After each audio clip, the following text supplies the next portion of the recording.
Good evening, everybody. Happy Wednesday to you all. Thank God it's colder outside. Welcome in to Around the Diamond here on the Rec Room Sports Hub. Hope you guys are having a wonderful week. We are just about a month and a half left of regular season baseball until we get to October. So it's coming down to the wire. Or if you're the AL West, slowly coming down to the wire. Uh, God, that division is horrible. We will be looking at all six divisions tonight, going over some news and notes from this past week, and then of course we had Rob Manfred was in the news this past week, so we'll discuss that, and then um, what the hell is really going on in LA between ownership, between this, that, and everything else? It's like it just seems like the Dodgers just can't escape the drama at this point. It's inevitable. So we'll definitely talk more about that. But Jonathan, how have you been, my friend? Uh, I know we talked off air saying how you guys are doing are maxing out right now. Get ready for fall workouts to start up. Yeah, boys showed up this week. Classes started this week, so we're not fully go just yet. This is kind of like a an open workout week for the boys, kind of get themselves acclimated with one each other, kind of get a feel. Basically, it's a new team. Basically, we only have 13 guys returning, so and we have 60 on the roster. So we're giving everybody a chance to kind of get themselves acclimated with another, kind of start getting their legs back underneath them, on the field. We were in the weight room just this afternoon, a little bit ago, working on our getting on our max outs just to see who's been working this summer, who's been getting themselves ready to go. I'll say so far from when I've seen the numbers, I'm very happy. I'm very happy where we're at right now. I know, as I kind of told you and Scott and a few of the guys as well in the network, we're a big team. We're very big, and we're athletic. So I'm very excited to see a little bit more about the numbers, what they're showing, but. We're here. The boys are back. We're getting the work in, and we're just less than a week away from full go practices, scrimmages, and here in a month we'll be ready to do some fall games. Absolutely. And with that big of a team, there's a lot to be excited for in the coming season for sure. And I'm sure you've expressed many times how excited you are to get going. I'm very excited. I know my head coach. He keeps on. I'm the internal optimist. So he always the one thing he always tells me, it frustrates me, and I get why, but at the same time he's always we'll see. Man, I built this roster. I know what I got coming in for us. I'm excited.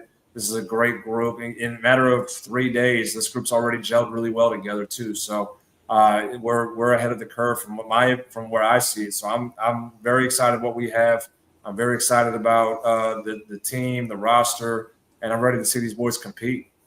Sam in the chat cheering you on as well.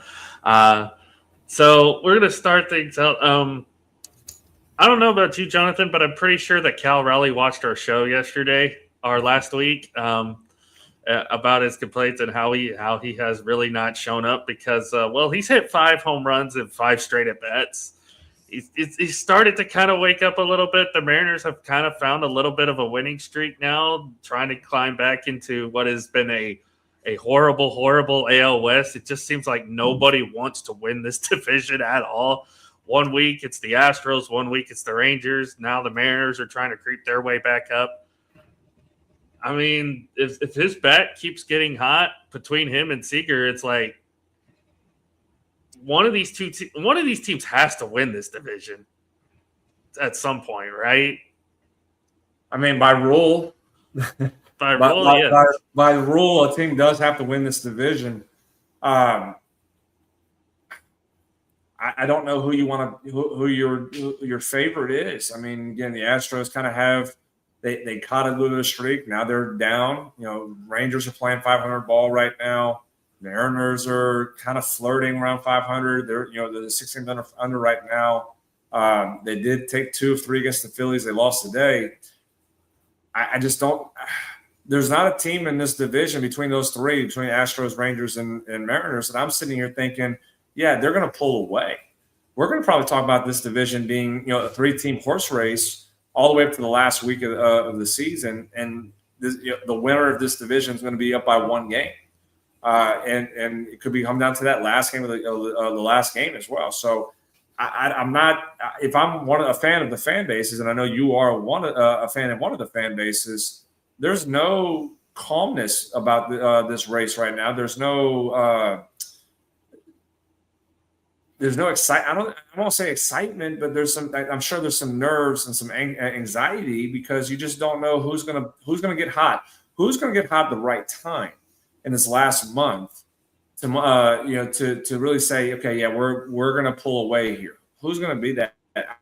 None of the 3 teams have any positive track in their in their stable that's gonna say, yeah, we're going to be the division winner right now. I think all 3 teams have their flaws. All 3 teams are equal in many ways. That they pitch okay, they hit okay, they play defense okay. Like there's nothing good or great about either of those 3 teams right now, and they're just kind of sputtering to the finish line. And who's going to stay afloat longest, that'll be the team that wins. I right now, if you would have asked me who would be my pick, I don't know.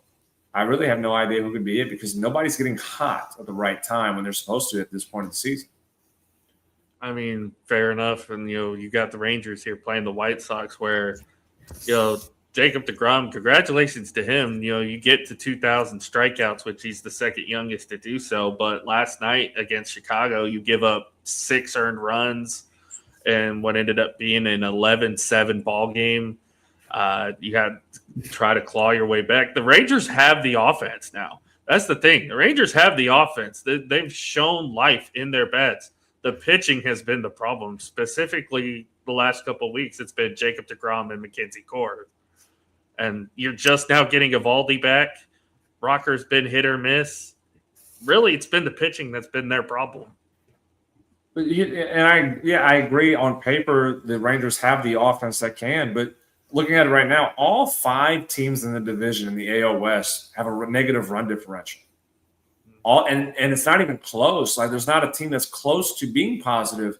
The Rangers have the highest, like the closest to 0 run differential, and it's negative. It's minus 41, with the Astros at minus 42, and the Mariners at minus 57. Like that, that just tells me, and I agree with you, the offense is there for the Rangers, but they haven't put it together consistently enough to really do something to make a run.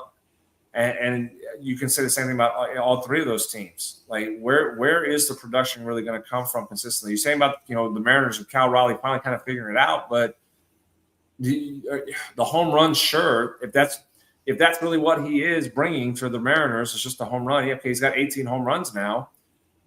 But at what point do you sit back and go, well, we know you're going to get into a cold streak again? Because that's what you've been all year. You have not shown to be the guy for you, not the franchise that they're paying you to be.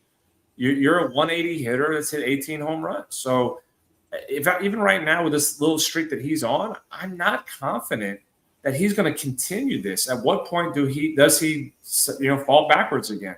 And be what we've seen him to be, which is a below average hitter. I think that's what's going to hurt the Mariners in this run is the offense is not there to pick up the pitching. The pitching's not been great either. I think it will come down to a 2-team race in September between the Rangers and Astros when it's all said. I think the Mariners are going to play themselves out because they just can't they can't score enough runs to give themselves a chance to make the playoff and make a postseason run here. Yeah, I mean, it's just been dreadful. This has probably been the most disappointing team altogether out of the American League because a lot of people had Seattle not only winning this division but winning it comfortably and potentially running it back for the AL West. But it like you said, Cal Raleigh's fallen off. Julio's been what we thought he was, and the pitching just hasn't been there. Between them, I mean, you can look at there's a team in each division in the American League where it's the Mariners in the West, the Blue Jays in the East, And you can really pick between the Tigers and Royals in the Central, and probably the Tigers being the more disappointing team in the Central that had to force their hand to trade Skubal and not be a contender like they were kind of hoping to be. So, I mean, you can pick a team in each division in the American League to say they're the most disappointing. I agree. I think the Mariners, because of the run they had last year and the postseason run they had, the expectations were there to continue. They just didn't. They didn't make the right moves. They spent money in the spot where they didn't need to spend the money, and now they were selling at the deadline, and they're floating. They're just because this division is as bad as it is, they're floating to win the division, but there's just not enough. There's not enough firepower on the offensive side, and I don't think the pitching is as good as advertised as it's been in the previous couple of years to really sit here and say that they're a threat to win this division. Yeah, I mean, speaking of the Central, you mentioned the Tigers and the Royals. Again, a couple other teams that are not playing well. Although the Tigers actually have a plus 70 run differential, even though they're 62 and 71, fourth place in this division. Somebody make that make sense. That's the analytics. It's funny. I'm looking at the analytics right now on them. As you said, they're 62 and 71. The analytics say they're supposed to be 74 and 59. That's first place in the AL Central if they're because of the run differential. If the run differential made sense to the record, they'd be a first place team right now, and they'd be the two seed in the American League. That's amazing. It's amazing how weird the series can get. And by the way, speaking of the Tigers, Tarik Skubal is going back to Detroit here pretty soon to face his former team. I believe it's this week that he's scheduled to pitch against the Tigers. So interesting little matchup there. Although the Dodgers currently in a blood war with you and your Atlanta Braves right now. So does he what's it? So going back to Detroit, what do you think the reaction is going to be? Probably a mixed reaction. Probably a little bit of cheering, a little bit of booing. That's just my guess. I think it's going to be probably 70% cheering because it's not like he was really pushing himself to get out the door and leave. The front office needs to be what gets booed. The ownership needs to be what gets booed. Like I said, he didn't. I'm very curious. I'm very curious to see what the reaction will end up being. Like I said, I think it'll be. I agree. It's gonna be a mix, but I think it's gonna be a heavier amount of cheers more than boos, just because it was the front office that made the front office made the decision. The front office made the decision to trade him to LA. Not even to trade to other teams that made better offers. This is a ownership / front office issue. So I think that there will be some boos. I think there probably will be, but I think it's gonna be more cheers than boos as well. Plus, he made the PR cliche move after he got traded to LA and goes in the interview and goes, "Oh, hey, I would love to be back in Detroit when I'm a free agent at the end of the season. I would love to. I enjoyed my time." That was such a PR cliche move that he did just to try to play up to it wasn't me asking to get out of Detroit. This was just a business decision that the front office made, and I was the victim in the middle of it. So, no hard feelings, Detroit. Yeah, that kind of rubbed me the wrong way, if I'm being honest. It was just kind of, I hate to go back to the West here, but I just remembered the Astros fired their GM this past week. It was one of the things on there is Dana Brown, their GM, got fired, which means that's two GMs in the AL West that have been fired. Oh boy! And I think I do think that was expected, and it's in a situation. And I think it's kind of tough because again, when ownership wants you to cut payroll, and you're not going to be as successful making the moves in doing so. You're the GM, you're scapegoated and saying, well, hey, yes, I told you to reduce payroll. We weren't going to sign big name players, but guess what? We're not successful as we have been in previous years. So that's your fault as a GM right now. I kind of find it a little bit hard because again, we know they were cutting payroll for the last 3 years. in Houston, they weren't really spending big money to bring in guys to help this lineup, to help the pitching staff. So what more did you expect Dana Brown to do? I mean, you handcuffed him as much as you can to build the roster. You've made some moves to try to get younger, but again, you weren't going to re-sign Kyle Tucker. You knew you weren't bringing back Alex Bregman. Carlos Correa has not been the player that you hoped he was when he was there the first time. Where do you say he failed as a GM over the last couple of years when he's been handcuffed to make the moves he's made? So I'm a little bit mixed on it. But am I surprised? No, I'm not surprised. Just because, again, that was the trend. That was the trend going forward for the Astros. Was they're not winning as much as they had been in the previous decade. We know the culture of Houston had been being one of the best teams in the American League, one of the best teams in baseball. They have been far from that over the last few years, but that's because of the ownership saying, I'm not spending much money right now. We're going to cut payroll, and you're going to have to find a way to get better despite not signing guys that can help us get better. And it doesn't help that everybody else in the division stinks, because otherwise this would have already been done by now, and then the Astros probably would have cleaned house had it not been for the fact that they're still competing and they're still first place in the AL West. Yeah, but I kind of said that this was going to be. I think this is the final year. Even if they make a run, they're blowing it up because they know they're not a good roster. And they're still trying to find a way to cut some payroll, to cut some of the meat off the bone, cut the payroll down a little bit more.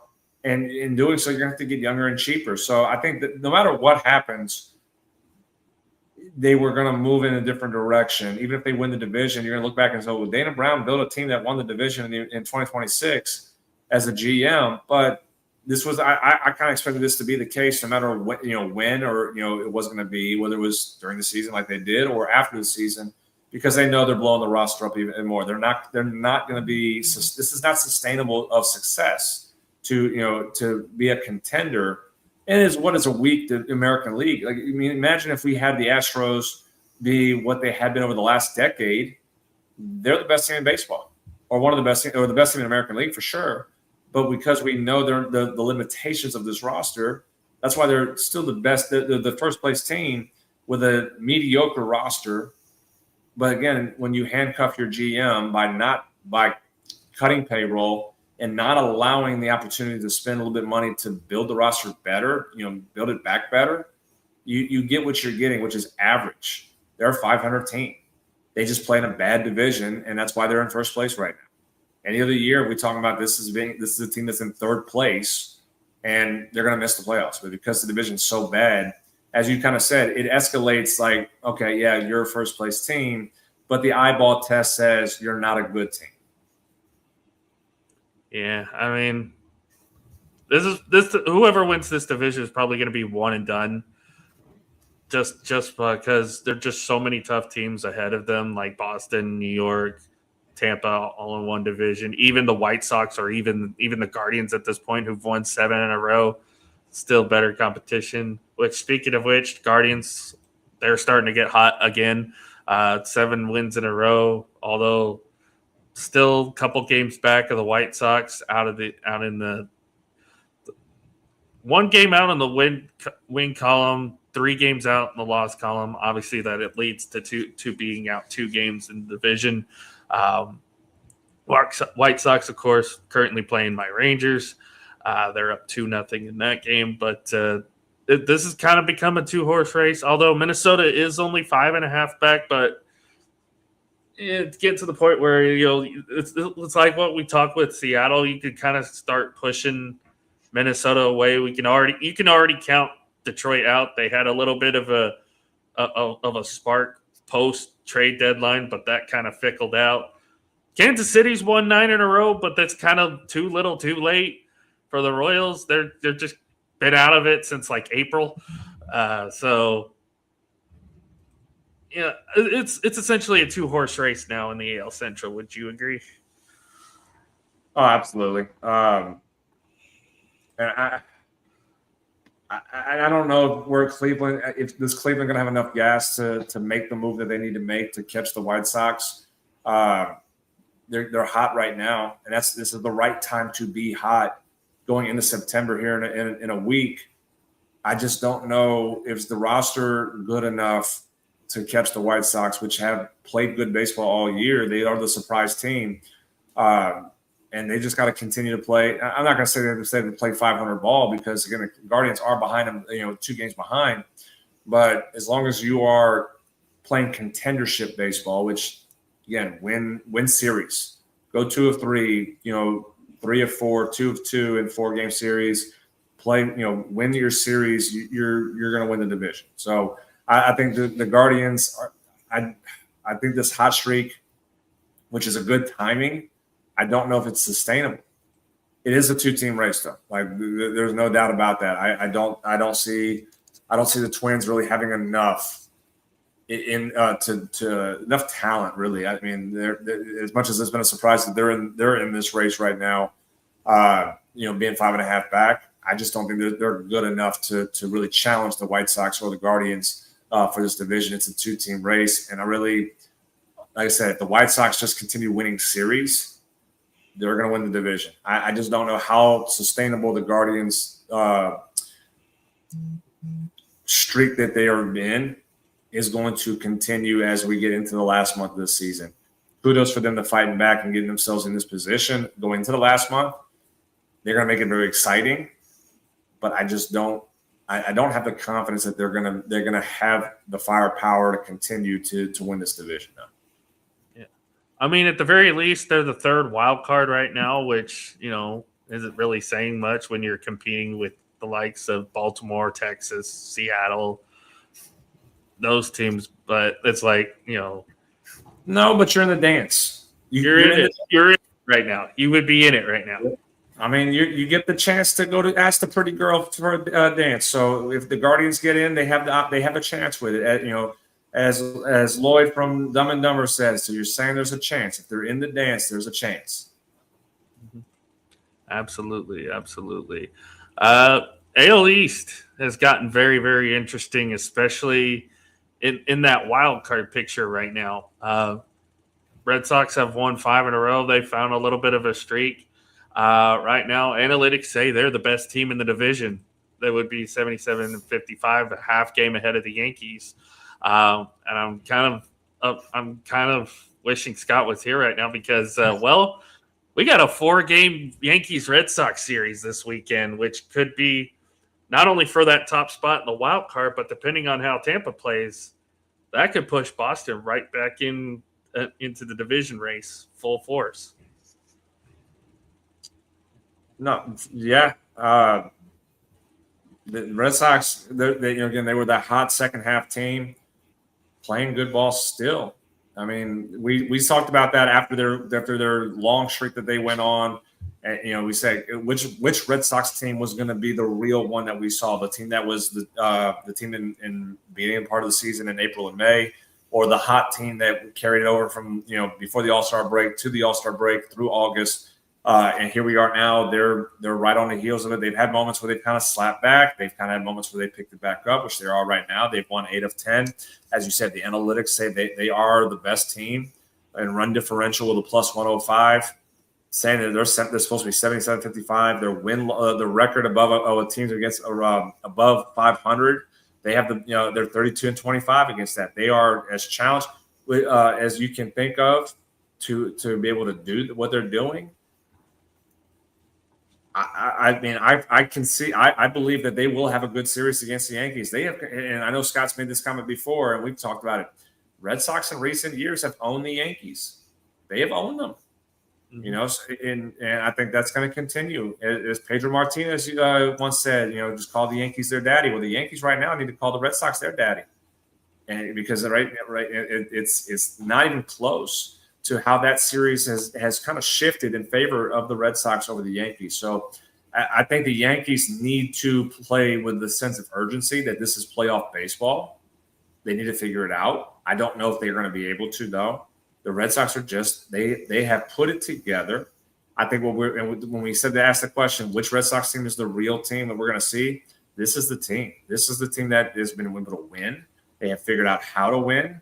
They've made winning it, and they've making games exciting in doing so. So if I'm the Yankees, I'm very, very nervous about that next series because again, you talk about losing a 4-game set against the Red Sox. You're now on the back. You're back into the AL in regards to the contendership of the AL East, and you're now having to climb out of a hole to be able to put yourself in a position to at least make a run when you need to. If they a morale hit is what this would be if they lose this 4-game set to the Red Sox. You talking about a team that will be down and will after getting punched out. That's what's going to happen if they lose that series. And here's an interesting stat. It is at New Yankee Stadium. This series is, but the home team has not had a good record. Yankees and Red Sox both at home are around 500, whereas they've been excellent on the road. So this favors the road team, which is Boston. So Boston could very well, like you said, they could go into New Yankee Stadium and completely shut down that Yankee team for maybe not for good, but for at least this series and potentially longer, depending on how they come out of this. No, for sure. And if I'm the Rays, if I'm any team in the American League, I'm nervous about the Red Sox. I'm nervous about them because, again, they're playing really good baseball. We could talk about the Red Sox being an American League Championship Series team. I'm not. I don't see what could hinder them making it to the ALCS, and we could have a Rays Red Sox matchup. It could be that essentially be that team right there. So you gotta put respect on it. They are one of, if not the, I won't say the best team, but they are definitely one of the top 2 teams in the American League right now. And if you're even a National League team, I think you got to put a lot of respect on the Red Sox too. If they make the World Series, they are a team that can make a run. And I'm not going to put them on the level of the Dodgers and Braves. Or Brewers right now, but they're closing the gap because it has been the Tampa Bay Rays, the best team in the American League. That gap has shrunk, and I think you need to put the Red Sox in the conversation of the top teams in the entire and all of MLB. And that gap, they're closing in on that one too right now, just because they have played such good baseball for so long now. That as I said, this is the real Red Sox team. Not what we saw them back in April and May. I think this is the team that has figured it out. As I said, and we said with Scott, they play like a true Boston Red Sox team. They grind it out. They don't do anything flashy. It's hard-nosed baseball. They play the game the right way that is to their culture. And they are embracing it. And the best part, too, is the fan base is embracing it. And they are getting to enjoy good baseball again at Fenway Park. Although it has been better away from Fenway Park, they've been one of the best road teams in baseball this year, which is, again, why kind of favors them against the Yankees this weekend. But also, if you're either the White Sox or whoever comes out of the AL West, you are hoping to God that the Red Sox win the AL East, because nobody wants to see them come on the road, especially if they've been that good on the road so far this year. Almost equivalent, not saying quite as what we were in 23 on the road, especially in the postseason, but Boston could potentially be that. They could be the Road Warriors in the playoffs this year if they end up being one of the wild card teams. Very much so. I agree. All right. Looking at the NL side of things, we'll start with your division. Obviously, you guys are still 4 games up on the Phillies. Right now, you guys just took the lead over the Dodgers, up 4-3. So that's I'm sure you're very happy about that. Phillies, though, still solidified in the wild card spot. They're 2 games up over the wild card leaders. Marlins are kind of hanging around, still only a game above 500, but they've just been kind of up and down. Nationals have kind of fallen back to what we kind of expected of them, and then the Mets are the Mets. We don't really need to talk about that. But lately you guys have been kind of testing your limits against teams like the Cubs, Brewers, and the Dodgers. You're currently in a series with the Dodgers. Are we seeing previews now of what this Braves team could be against their tough competition? Yes and no, because again, I know we do know what the Dodgers do in postseason baseball in October. They play at a different level. So I'm not taking solace into what I'm seeing, what the Braves did last night. And if we close out tonight, taking solace into what I see today as well, just because again we've seen it for many years. Braves and Dodgers in the NL championship in the NLCS for quite a few years back to back and whatnot. But I am enjoying seeing that this team is elevating their play when they face good competition. And as much as the stretch has been tough for them going, and it's been a brutal schedule that they've had to endure right now, playing the Twins, which I know the Twins are not a world beater, but again, having to go to Minnesota, turn around and play a makeup game in Chicago, the White Sox, play 2 in Milwaukee, then go to Williamsport and play Milwaukee there, and now you have to turn around and play a home series against the Dodgers. This is a brutal stretch that they're having to endure. And yet they lost the series. They got swept by the Twins, which hurt very much. You lose 2 of 3 to the Brewers. You were able to salvage that one in Williamsport. You did beat the White Sox in Chicago, and so far you're up. You up 1 game on the Dodgers in the series, and you're up 4-3 so far in the 5th inning. It does paint the picture of this is still a championship caliber team. Do I think they're a World Series team? I'm still hesitant because the offense has been inconsistent very much this second half of the season, where we had a 10-game lead in the division early in the season. We were talking about, could they even have a 20-game lead at some point? And I was being facetious on that. But you had a 10-game lead over the Phillies. They cut it back down to 3. You had another 10-game lead just a month ago, and it's now back down to 4. It is very rocky if you're a Braves fan to kind of see, because the potential this team has. They're pitching really well. Bryce Elder continues to pitch really well against the Dodgers. He continues to have good outings. Grant Holmes has had good outings too. You're getting a pretty decent outing right now with A.J. Smith-Shawver. Chris Sale continues to be a Cy Young candidate at 37, 38 years old.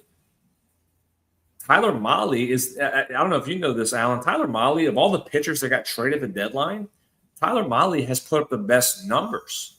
He's got the lowest ERA. He's got the most strikeouts. He's pitched the most innings of the group. He has been the best pitching acquisition from this year's deadline. Who would have thought? And that is an Alex Anthopoulos move that just blossoms into a rose for the Braves. That the system of pitching just continues to churn and turn pitchers that struggle at one place and make them really good in Atlanta. I mean, we can go down the list of every pitcher that they've had. I was going to say, how about Iglesias last night? You give up a leadoff triple to Ohtani and you shut down the next 3 batters. That was impressive. Which I don't put that triple on Iglesias. That ball should have been caught. And Lane Thomas knows he should have caught that ball. That's where, again, he's still trying to familiarize himself with Truist Park and just understand he's had a handful of games over there.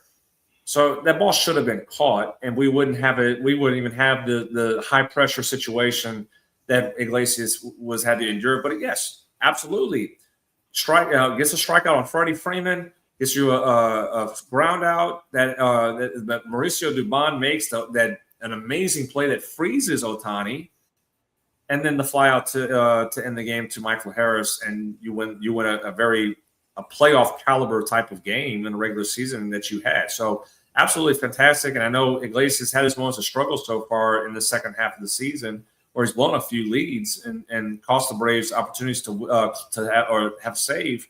But he has buckled down at times. Has he been the sharpest that we've seen him be in his career? No, he's not. Is he still doing his job? Yes. And right now, you're going to have to rely on him to be what he is. You're going to have to rely on the rest of the bullpen to be what they are, because Robert Suarez is still not back yet. When you can get Robert Suarez back, now the bullpen gets even better. I believe that. So it's just a matter now of continue. Again, the offense needs to produce to allow to have the bullpen get stretched out a little bit less and not have to use Iglesias every single night, or put Dylan Lee in a position where he has to close, or Didier Fuentes, who has to be a closer one night, which he's done. Didier Fuentes has done an absolute phenomenal job all year, but the offense has got to score more runs.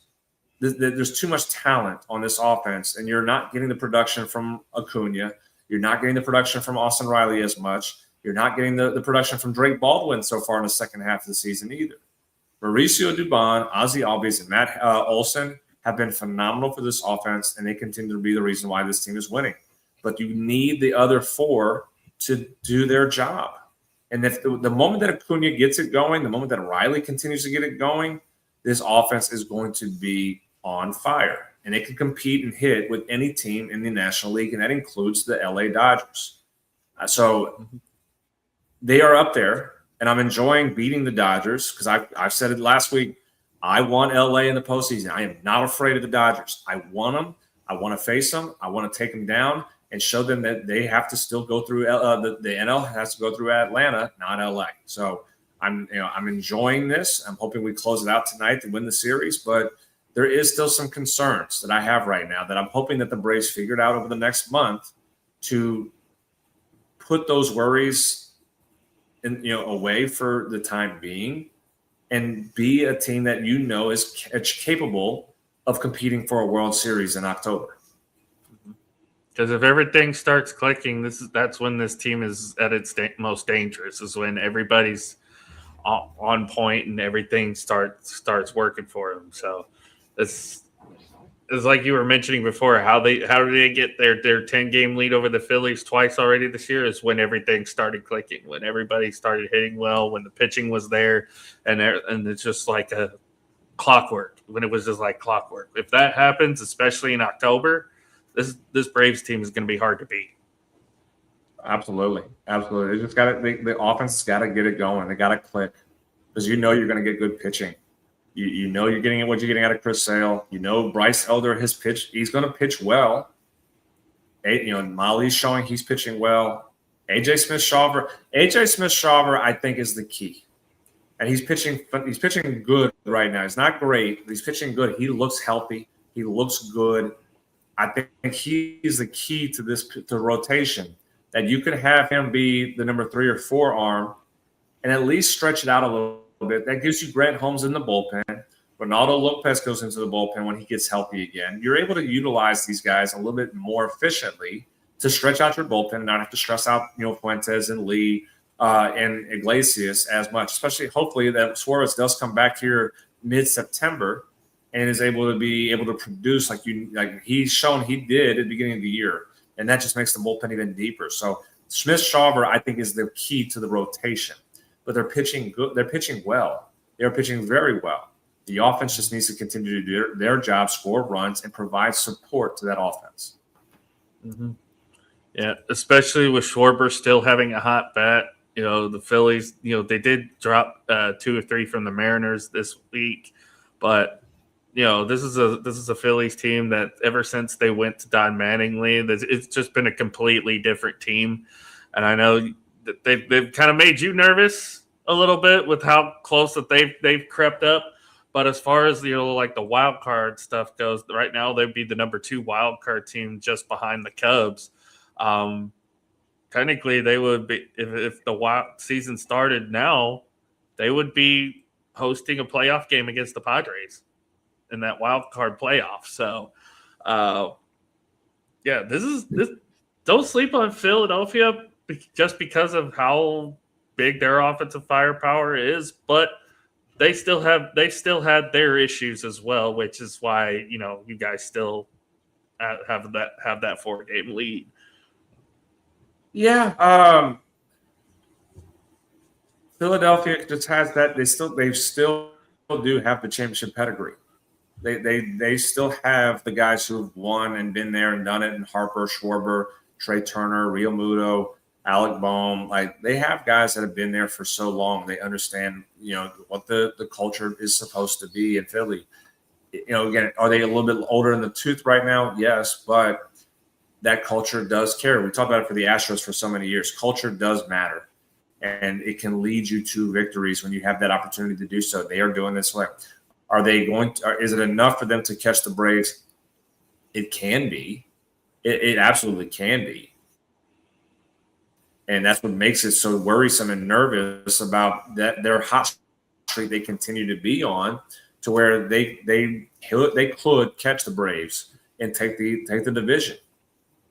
Right now, I think the Braves having that. But I was gonna say right now, analytics says that they should be 9 games ahead of Philly right now, but it's only a four game split. For sure. Again, the Braves they've had their 2 stretches of awful baseball in June and in August here as well. And this is the worst time because this is the worst time that you could ask for this for the stretch that they've had to endure, because this month in August was an easy, based off of record wise, was an easy month.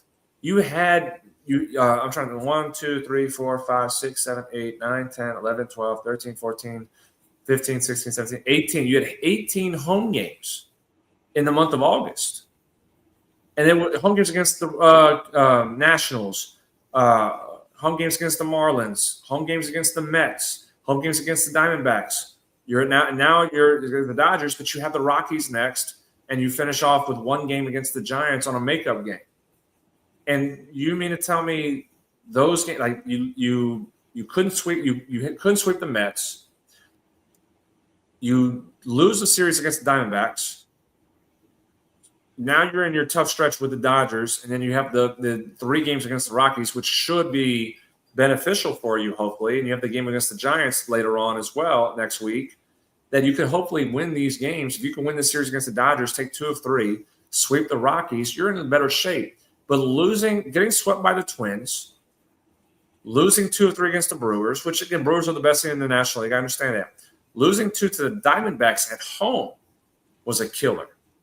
That hurt. So that's where you have this rocky month. The same in June. Go back to where it was in June. You had you lose 2 to the White Sox. You lose 2 to the Mets on the road. You lose 2 to the Giants. Trying to go back and look. You get swept by the Padres on the road, and you lose 2 of 3 to the Giants on the road. We're in the same equivalent of what June was for the Braves to where we are in August right now. And that's where if you take care of business, if you play 500 baseball in those 2 months, or a little bit better than 500, the Braves are up by 7 or 8 games still right now with a little bit of breathing room, because the month of September is brutal. You have 4 against the Phillies in September. You have 3 against the Rays. Then you have another 3 against the Phillies in the next week. Then, by the way, you go to the Cubs in Chicago. That's a brutal stretch. It's 4 Philly, 3 Tampa, 3 Philly, 3 Chicago. You needed the month of August to have the breathing room you needed, and you don't have it right now. You hope to salvage it by winning the series against the Dodgers, sweeping the Rockies, and winning that 1 makeup game against the Giants. If you can do that and go into the 2 games set against the Nationals, the 1st and 2nd of September, and win those 2, and you can be up 7 to 8 games going to that stretch, I'm a little bit more confident. But if we're talking about the Braves being up 4 games going into that first series against Philadelphia on the September 4th, I am nervous about that stretch. That is a brutal stretch. And so this month was a brutal month. They needed to take care of business when the month was lighter, like it was. They did not do it this time. So hopefully it's enough right now where they can catch fire in the month of September. Again, September's not about the best team. It's about the hot team. Whoever's the hot team is going to win the division between the Braves and Phillies. Mm-hmm. Yep, absolutely. Going to the Central now, that's turned into a two-team race, looks like. Obviously, the Brewers have been the best team in baseball record-wise. Expectancy, based on the analytics, says that they're the best team in baseball, 83-49, but they're 81-51. They're currently playing the Mets right now, and then they get to beat up on my Rangers here pretty soon. So I guess unless we somehow take 2 of 3 from them, that's just easy money for them. But the Cubs are the intriguing team. The Cubs here lately, we've seen sparks of them being a potential contender in the National League, and then they do what they did the last couple days, losing 2 in a row in grandstanding fashion. So, Brewers have so far proven that they've been the best team in baseball, although I'm sure Dodgers fans will have something to say about it. But Cubs are not too far out. Only 6 games, yes, but we've seen crazier things happen, especially in the month of September. It's safe to say that both of these two teams are the playoff teams representing this division, and everybody else is just kind of falling for the wayside. Which if you're a Pirates fan too, you got to be sick to your stomach because looking at the expectancy, you should be 5 games ahead, but you're 5 games below, which is kind of disappointing. Yeah, again, the 2 best teams in this division are going to be the representatives. Again, Cardinals they figured out the Cardinals are who they were, and that's why they're 15.5 back. I agree. Pittsburgh, there's a lot of questions going into this offseason for Pittsburgh, and they got to make sure they figure out what happened with Skeens, what's going on with Skeens. Why was his velo down? Why was his stuff not as good this year? There's a lot of questions he's going to have to figure out too. And I don't want to speculate if the mindset was not fully on baseball right now. I don't know. Because that's what it kind of comes across, at least in my eyes, is that he did not prepare himself like we've known Paul Skeens to do and be throughout his career so far. So there is a little bit of a this has got to be a little bit of a wake-up call for Paul that you didn't pitch to the standard, which I get. It's unfair. It is absolutely unfair because he's had a slip up here and there. He's put up some still pretty good numbers. Not to take anything away, he's put up some pretty. Again, his ERA is flirting around a high, above a 3. The strikeout numbers are down though. He's getting hit harder. He's giving up a lot more runs this year than we've seen in the last few years. So there's a question. Like I said, the big thing is his velo is down. And I'm curious because I kind of went back a little bit and noticed the same trend that Garrett Cole went through when he was in Pittsburgh. And when he left Pittsburgh to go to Houston, they opened up a few things with his mechanics, and the velo came back. So the question I have to ask is this a Paul? I'm as much as I just said Paul has to figure out his stuff in the offseason. I agree. I do believe that is what he needs. He needs to figure out what he did differently to not be fully prepared for this year.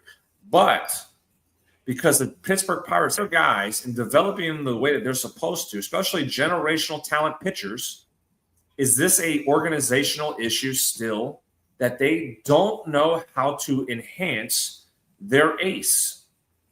I think that is an issue too. There is the people in the development side of Pittsburgh Pirate baseball have to look in the mirror and say, are they doing what's right to better their franchise player?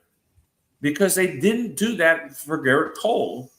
And here we are now over a decade later, and we're having to ask the same. I will ask the same question. I don't know if anybody else is. I'll ask the same question. Are you screwing around too much with Paul to the likes that you did with Garrett Cole, that when he left Pittsburgh and went to Houston and he became the dominant pitcher that we've seen him be in his career, Is that the same trend we're seeing right now with Skeets? I'm curious about that. I do think Paul has to look in the mirror and say, why was I not fully prepared for this year like I needed to be?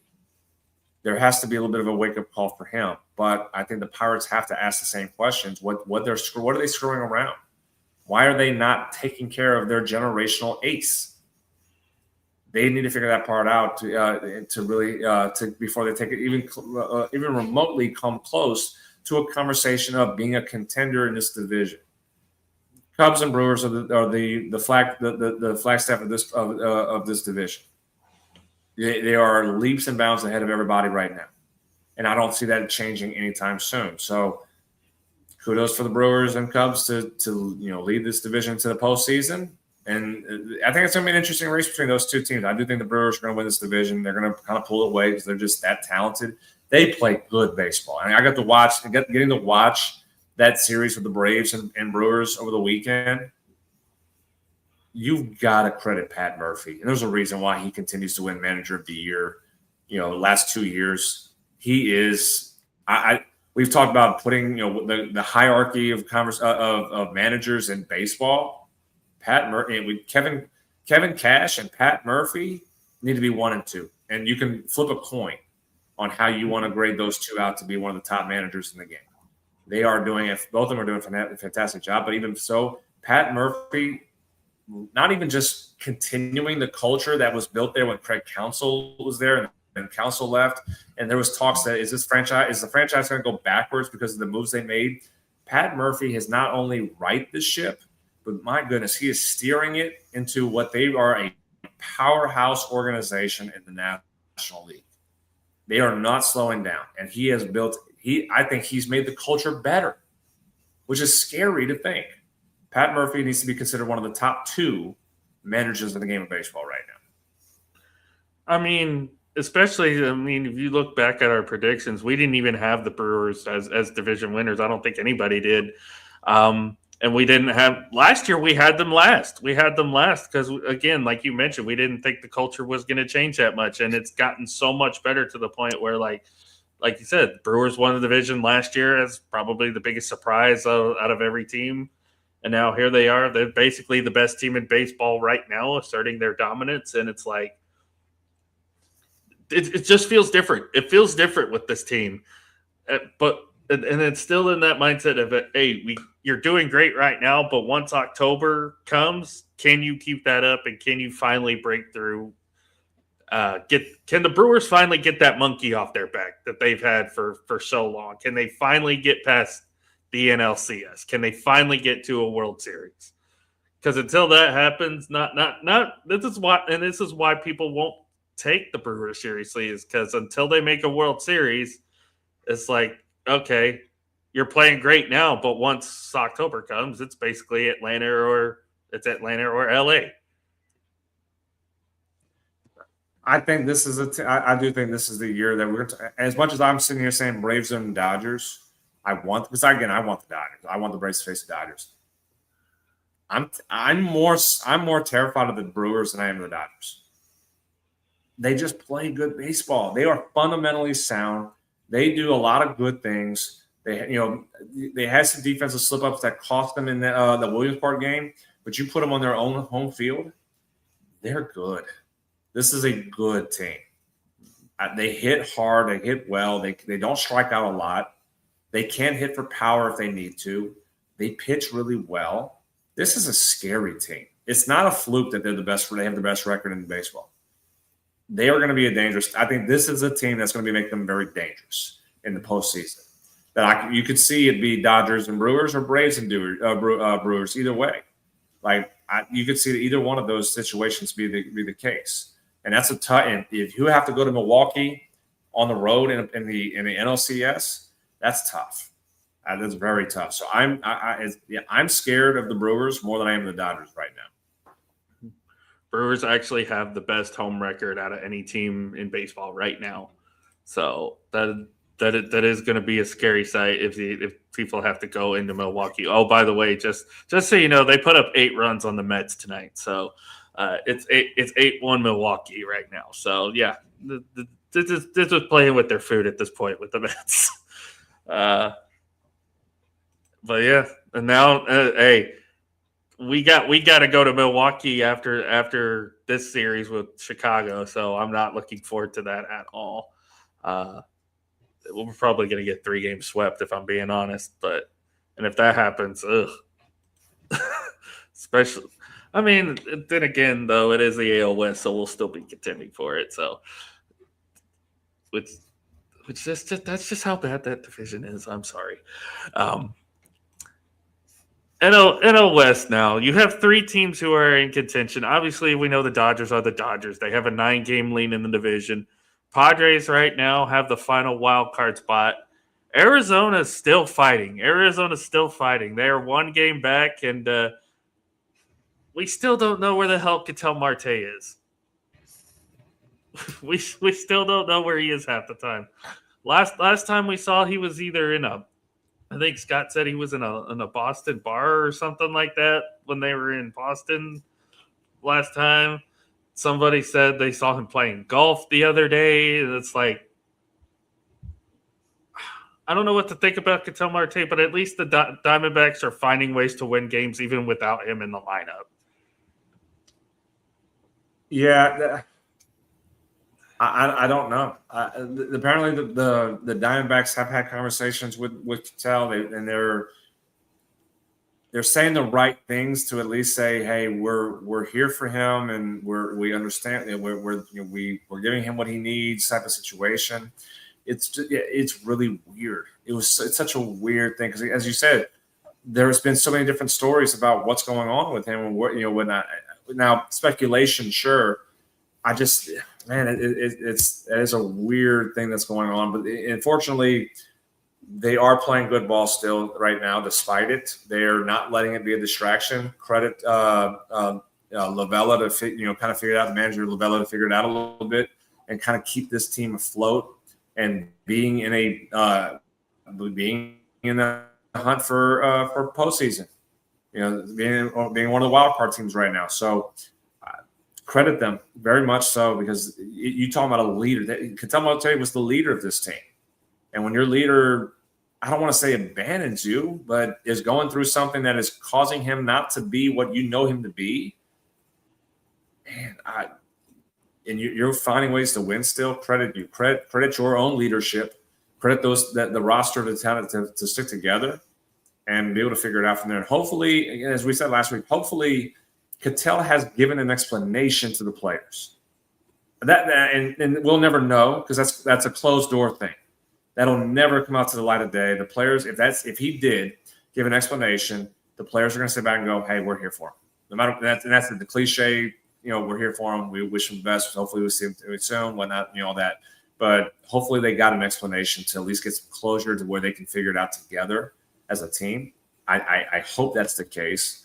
But again, for what they've been able to do, winning still, despite the distraction, that's talking about culture. That's a culture thing. And the Diamondbacks have done a great job being able to build that with Lavella and be able to make sure that you at least come together as a group, as a team, despite the distractions, despite the issues that have plagued the team with the lack of communication and and whatnot. That you come together as a group and be able to stay and say, hey, we're competing as a team. We're still here for each other no matter what. Let's go out and play baseball. Let's keep doing our job. And that's what they're doing so far. Yeah. And then Padres, they've kind of found a little bit of success lately. They've won 6 of their last 10. Again, they hold the final wild card spot currently over the Diamondbacks by just a game. Doesn't look like the division's going to be within reach unless something drastic happens and the Dodgers completely collapse. But at the very least, Padres getting that final wild card spot. I don't know.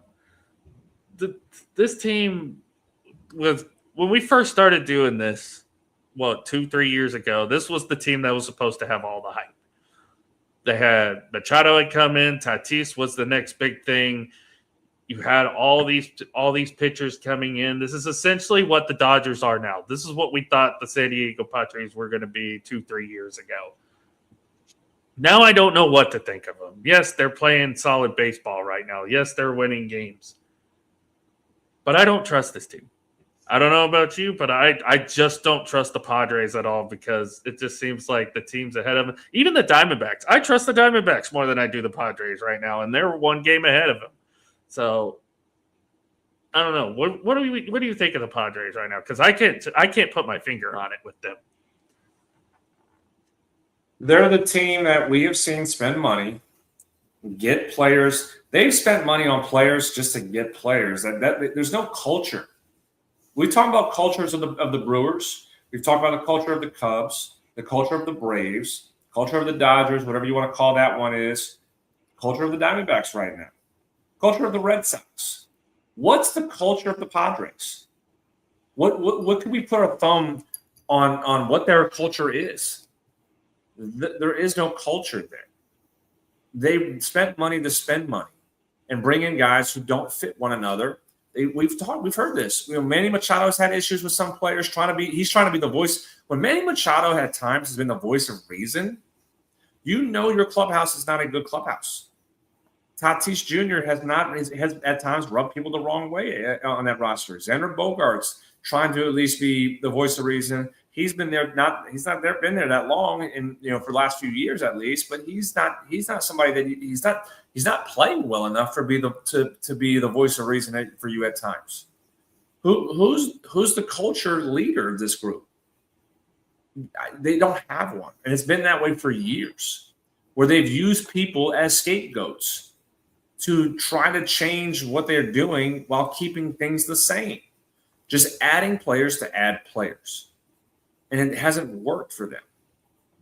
So where do we go? And as you said, do you trust them? No, I agree with you. I don't trust. They're a good team that doesn't understand how to be a good team. They are a tough team when they have it figured out. But the problem is when do they get it figured out consistently? This is a roster, as I agree with you on this, Alan, and I'll say this. This roster should be able to contend with the Dodgers just in talent alone. There's no reason why they can't be. They have a good pitching staff. They have pieces that rival what the Dodgers have. They can't get out of their own way to win games and be the consistent team that they need to be to challenge for the West Division.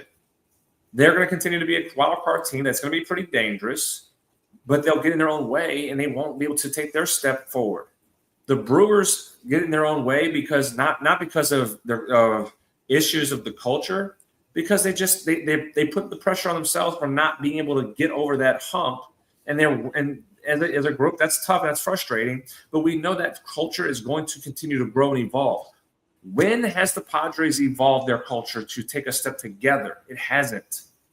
So they're going to continue to be a wild card team every year. They're going to continue to be this team that's dangerous because they are a good team. But at the same time, is when do we sit there and say that they are the next step? When are the next level team? I don't know. And, to the comments being made, yeah, the Braves struggle playing the Padres. We can't beat them in San Diego. Like, absolutely. But if we face them in the wild card game, guess what? We're the division. We win the division. They have to come to Atlanta, which we can beat them in Atlanta. We can't beat them in San Diego. I would be nervous about playing the Padres. I would be nervous about the Padres playing them. And that's not the point of the comment. The point of the comment is that they're so talented. Why are they a wild card team? Why are they 10 games back of the division when they should be compete? They should be within 3 at least of the division. Mm-hmm. They should be right up there with the Dodgers. They can match them talent-wise. I believe they can. And they have had the talent in the pitching side of things for many years. They had Blake Snell not too long ago. Snell's in L.A. Snell was there in San Diego. You've had top-level pitching. You've had a top-level talent offense. They just haven't put it together to win the division. They're a wild card team. They're content to being a wild card team. They'll always be content to be a wild card team while they continue spending money to the roster without considering the culture that they need to be. AJ Preller has done a good job bringing in players, but he hasn't done a good job of bringing in the right players to be a division-winning, contending team. to that point, two things. Xander Bogaerts is hitting 8th right now. He's hitting 8th in the lineup. That's how much he's struggling. And your best hitter, average-wise, is Ty France. Not Machado, not Tatis, not Bogaerts, none of your top players, not Cronenworth, Ty France. A journeyman first baseman is your best hitter right now. It's kind of the equivalent of our best hitter being Jake Berger right now. Just say it. Just say it. And we know how bad the Rangers are right now. So, you have three guys. You have three guys making over $250 million. Three guys on your roster that are making over $250 million. Bogaerts, Machado, Tatis. And yet and they could be three of the best players on their positions in baseball. They could be. At one point, they were considered to be that. Bogaerts was considered to be a top shortstop in the game of baseball. Machado probably still is. I think you still put him as the top 5 third baseman in baseball. Absolutely. Tatis was crowned as the future superstar of Major League Baseball, and he's not been the same. He's not been that. Bogaerts hasn't been anywhere close to being what he was hoped. He was hyped to be. Machado at this point. Machado's getting old. He performs still. He still plays well, but he's getting older. You can't count on him to be the guy. That's Tatis Jr. And he's being treated like the guy, the franchise. And he's looked at, he's being paid to be the franchise of this club. He's just not playing like the franchise. Yep. Now we come to the Dodgers. And obviously, there's a reason why we have them saved for last. First and foremost, we'll get into the CBA agreements because no real progress has been made. But Rob Manfred apparently watches this show too and has decided to give out false hope, just like we do, and saying, "Oh, by the way, we plan to have baseball in 2027." Really? It doesn't look like we're going to have baseball next year. It doesn't at all. So I don't understand what the false hope is about. But and then now the alleged allegations within the Dodgers ownership, their TV deals, and all this mess that supposedly has just been a complete farce.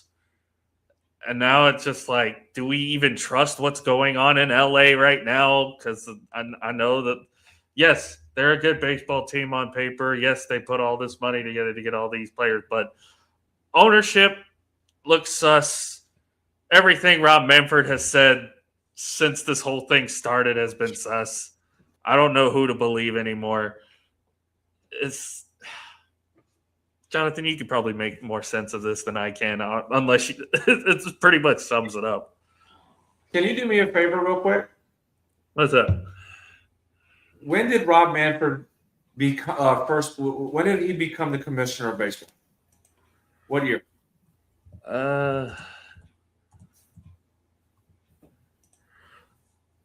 Let's see. 2015. 2015, when was the bankruptcy deal of the Dodgers with their old ownership?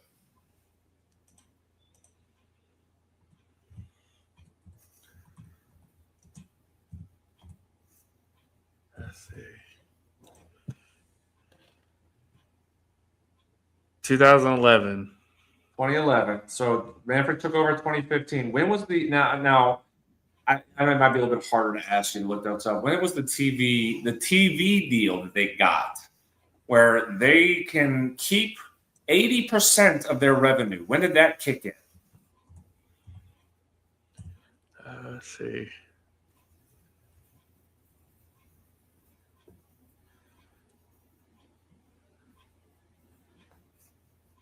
It was a settlement in 2011, 2012.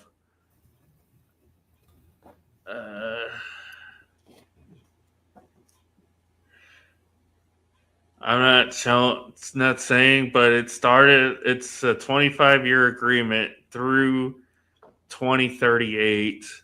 So 2013? 2013? The settlement was made in 2013. 2013 is when it all was when the TV deal started.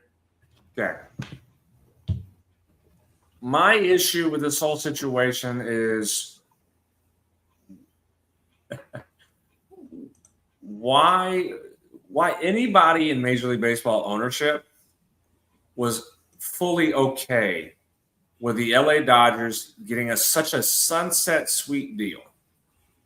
Why, if I'm an owner, and we're on equal revenue, which there is a pie that they're talking about, that they have a piece together.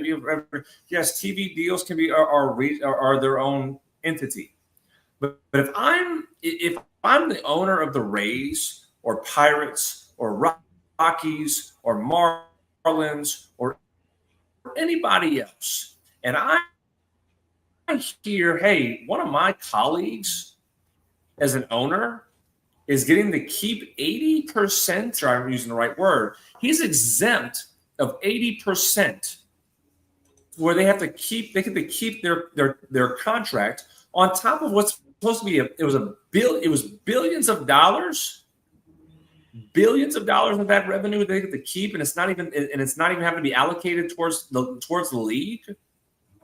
Why? That's what bothers me about this whole CBA conversation. It is selective outrage by the owners to where they're just looking at it as on the greed side of things, that they're saying with as they're telling the fan base, and I've said this on the show with you guys before, this is all about competitive balance. But you have allowed the Dodgers to not only get away with what it has allegedly with their new ownership, allegedly fraudulent bookkeepings with I don't even know how to describe that TV deal that Major League Baseball is so complicit with, and you're going to sit here and lie to the fan base saying our CBA issue is because of competitive balance, when if I'm those low market teams and I'm having to sit back and look at the Dodgers turn billions of dollars into billions of dollars into billions of dollars because they are able to do things that nobody's allowed to do. Nobody's able to do that now because that was a sweetheart deal on their bankruptcy issue because of their previous owner and how awful the owner he was. And now you bring in this guy, part of the Guggenheim Club, and Mark Walters, and he's been doing shady businesses on top of how he's been handling his business with the Dodgers and how he took over such a sweetheart opportunity. Where is this outrage if I'm an owner of a team that is sitting back thinking I'm getting screwed and I'm looking like the bad guy because I'm not spending money I don't have that I have but I don't have, while they're getting to pocket billions of dollars to defer money? You have over $1 billion of deferred money on 6 players.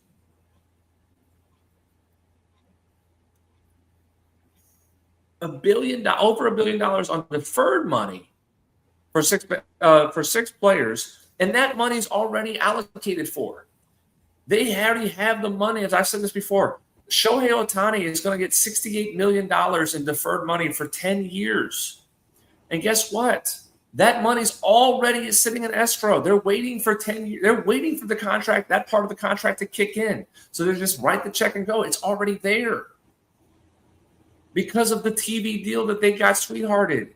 Because they're able to save and collect extra money of their TV deal, 80%, that they don't have to share with Major League Baseball ownership or the players. This is absolutely unethical in every sense. And I don't understand why no owner is sitting back thinking, what in the hell happened here? What is going on? Why is nobody speaking out? Why is none of the owners speaking out on the Dodgers for Mark Walters and what he has created, this firestorm? All because you want power. That's what it is at the end of the day. I'll answer my own question.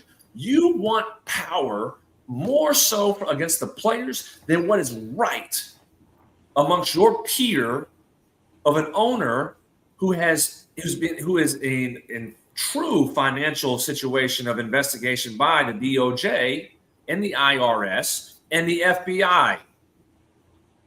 You are more focused on power against the players in the CBA than doing what's right by the Dodgers' financial situation that they're in. I don't get it. I really don't. I would be absolutely outraged that they got to, and I'm not sitting here saying that this is news to the owners. I guarantee you they knew about that deal when it was struck with Mark Walters and with Mark Walters and the Dodgers. I bet all the owners knew about it ahead of time. Why they allowed it, not a clue. Because all you were doing was shooting yourself in the foot to see where we're at right now.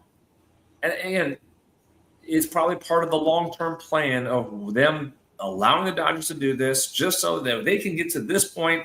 This is the conspiracy theories. So they can get to this point to ask to fight for a salary cap just so they can continue to pocket more money.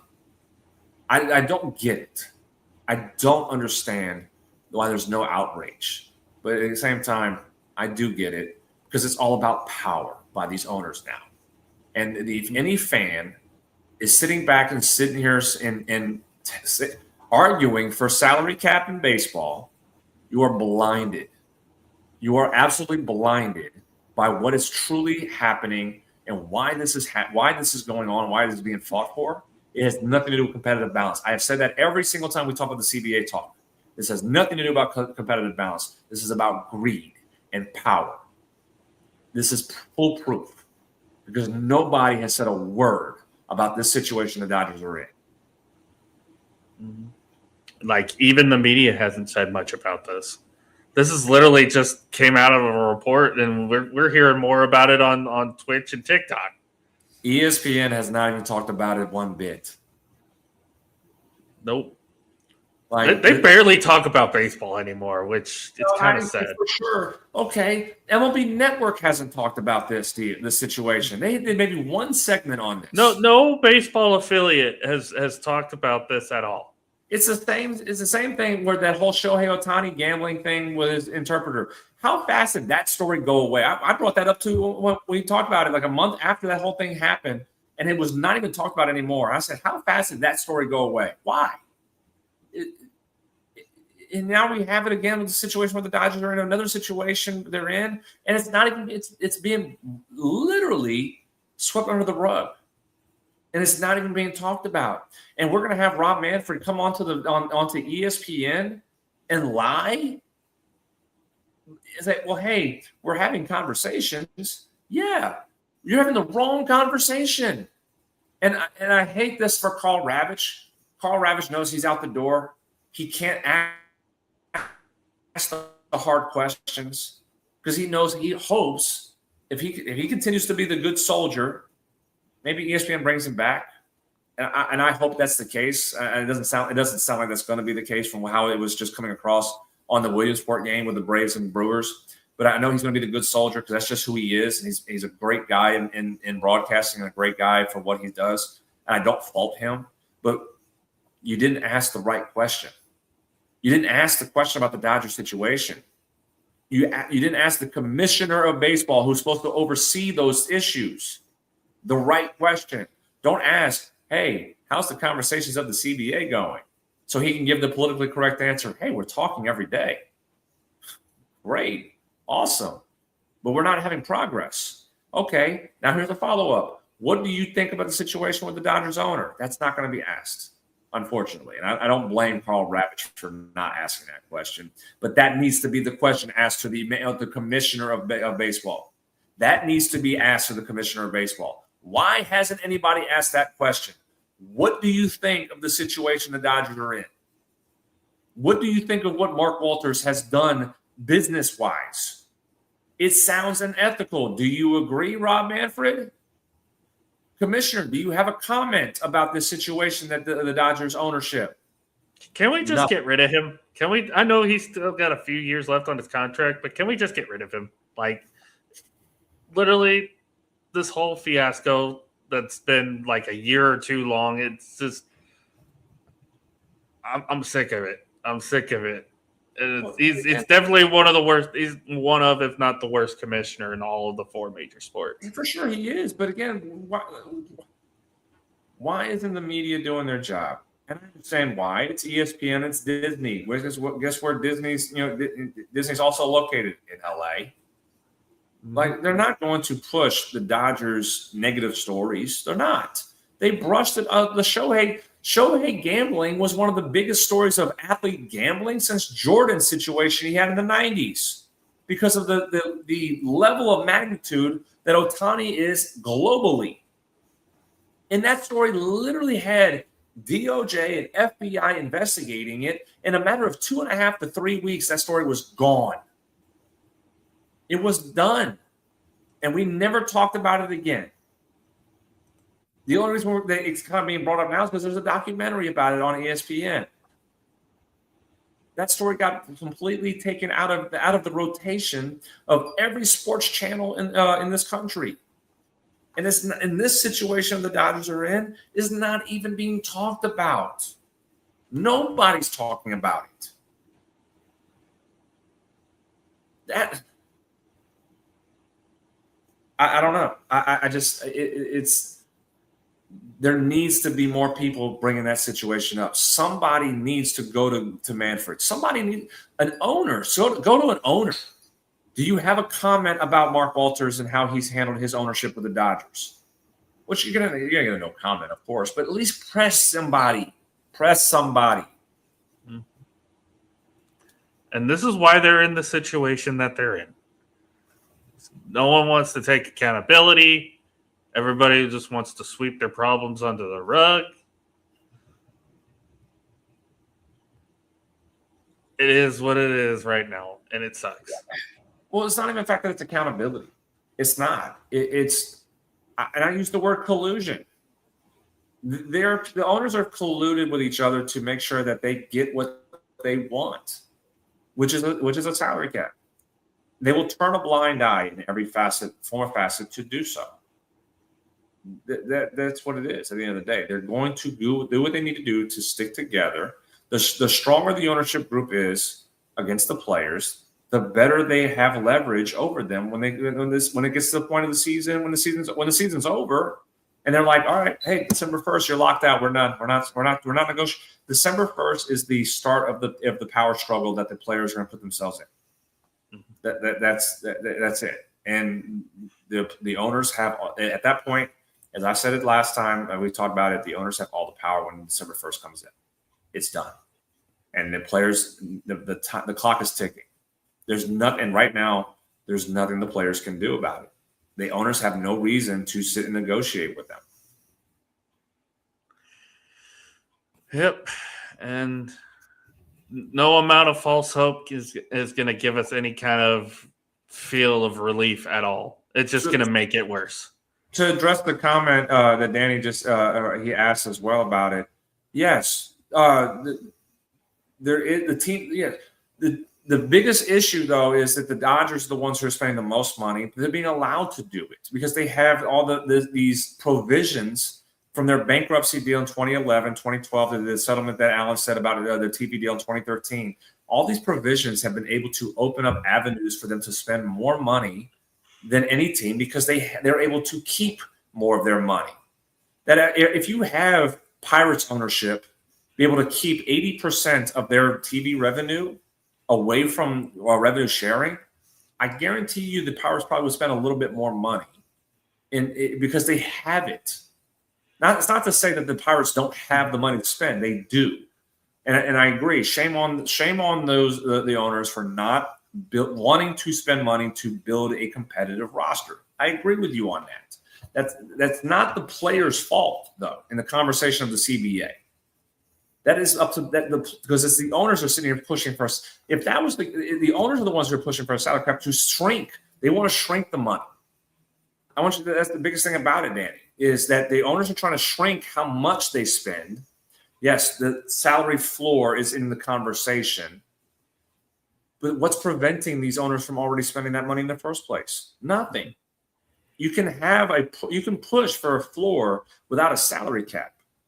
All a salary cap is going to do is increase the revenue to the owners, decrease the revenue to the players in the long term. It's going to be sold. Well, hey, the more money the owners make in the league, the more money the players get. That's the short-term conversation. But in the long term, the money's going to be shrunk from the player side of things too. And the salaries get shrunk on the players. So the owners make more money and the players make less money. That's the argument right now. So, yes, shame on the owners that are not spending the money. Unfortunately, in the conversation, you have the Rays who don't spend money and they still win. That's the argument against the owner's salary cap. Why are the Rays able to figure out how to win when they don't spend as much money? Oh, by the way, they spent a little bit more money this year because of the trade deadline. They acquired a few players that up their payroll a little bit more. They figure out how to win. Why can't the Pirates do the same thing? Why can't the Rockies do the same thing? Why can't the A's do the same thing? The A's have been spending money and they can't win. It's not the competitive balance argument. We said this and I quoted about it on there. 25 years, we've had 16 different World Series winners. Mm-hmm. We've had big market teams win. We've had small market teams win. It's not a competitive balance situation that the owners are pushing for. It is strictly greed. They are going to pocket more money in the long term of a salary cap. The players are going to pocket less money. That's the argument. Yeah, and to Danny's point, even some owners that do spend money still can't find ways to win games. We talked about the Padres earlier. They've spent a lot of money. They're still, again, I don't trust that team. And then the Mets are another example of a team that spends money but doesn't do anything. But that goes to what I talked about with the Padres. It's a culture thing. Mm-hmm. It's a culture thing. It's the same thing with the Mets too. It's a culture. It's a culture thing, and it's also a talent problem too with the Mets too. The Braves have the top 5 payroll in baseball, and they win. They're competitive in winning every year, or for the last 30. Where are we at now? 35 years. They've been competitive for the last 25 to 26 of the 35 years. Their culture is what it is, despite how they spend money sometimes. And they spend money, it doesn't work. Jurickson Profar being one of them. Hassan Kim is one of them. They spend money that doesn't work. That's recently. But you have a top 5 payroll. The culture works. The Brewers' culture works. The Dodgers have a culture that works. And what they do, they figure it out. The Padres don't have a good culture. The Mets don't have a good culture. Spend the money all you want. They just don't mind Omar. He's a Mets fan. He's very angry right now. Am I wrong? If there's no culture. There's no culture in the New York Mets in Queens. It's the same with the Padres. The Padres and Mets are the equivalent of each other, East Coast and West Coast. They spend money to spend money without actually looking at it and saying, how does this player fit what we do? They brought in Juan Soto, who did not like Francisco Lindor. How did that make the team better? Francisco Lindor and Juan Soto did not like each other. That was known in the baseball world. And they still also how's Marcus Semien doing? Not great, I think. Pete Alonso, where's he at? I mean, so it's about culture at the end of the day. The Brewers have a really good culture. The Tampa Bay Rays have a fantastic culture. Oh, yeah. The Atlanta Braves have a fantastic culture. Boston right now. Boston, when they buy into their identity, they have a good culture. When they try to step out of their identity, their culture is not good. They bought into their identity this year. That's why they're a good team. The Yankees have lost sight of their culture for many years. That's why they haven't been a World Series. Besides the one year they made it to the World Series a couple of years ago, they're not a World Series contender because they don't know what their culture is anymore. I mean, that's the whole reason why the White Sox are playing well right now, because they have the St. Louis Cardinals for 20 years built their organization on a culture. And when they lost sight of their culture, the Cardinals have been irrelevant of baseball. At the end of the day, culture of who you bring in And how you develop your players matters, no matter how much money you spend. The Mets and Padres are proof of that. The Yankees at times are proof of that. The Astros had a good culture. I mean, that's why they were able to be World Series contenders for a decade. They've lost sight of their culture right now. Guess what they're doing? They're a 500 team. Mm-hmm. Astros don't have a culture right now. They don't right now. That's why they fired. Nobody in the AL West has a culture right now. Especially if you're an Angels fan, there's literally nothing. They have no ownership. They have nothing.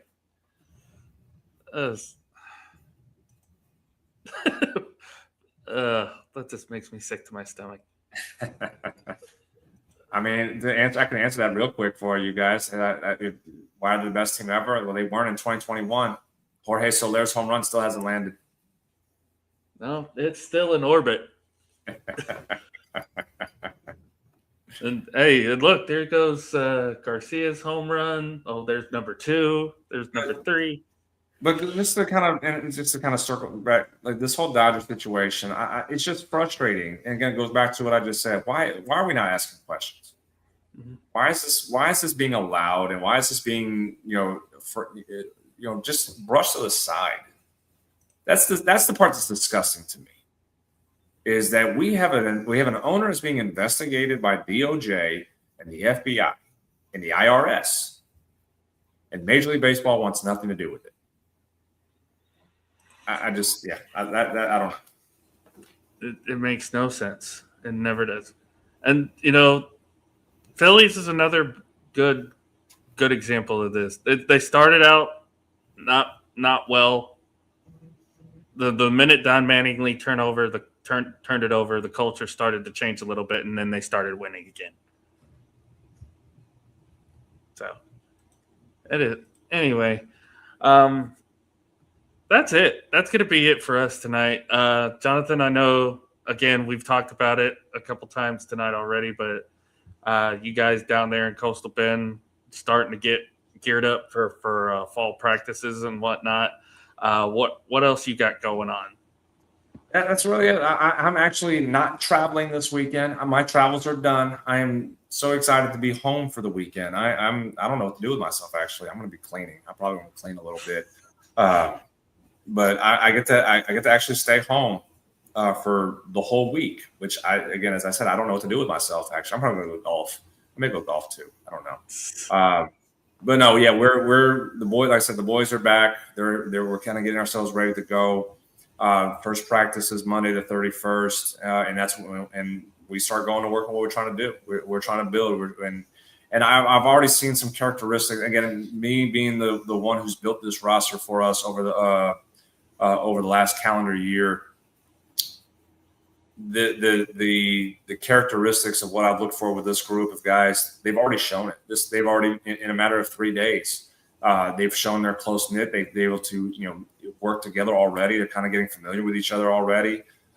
They're buying. Guys are working hard on their own right now. So it's already the vision that I've had with this roster is already taking shape in such a short amount of time that when we get going, it's going to be really fun to watch. I've been excited about this group for so long, and for me personally, because again, I've spent a lot of time working on myself, getting my health. I've told the boys this, and they see it. They got to see, just what how I've transformed myself. I've lost over 40 pounds from February to where I am today, just be in better shape to do my job to the best of my abilities for this group of players coming in.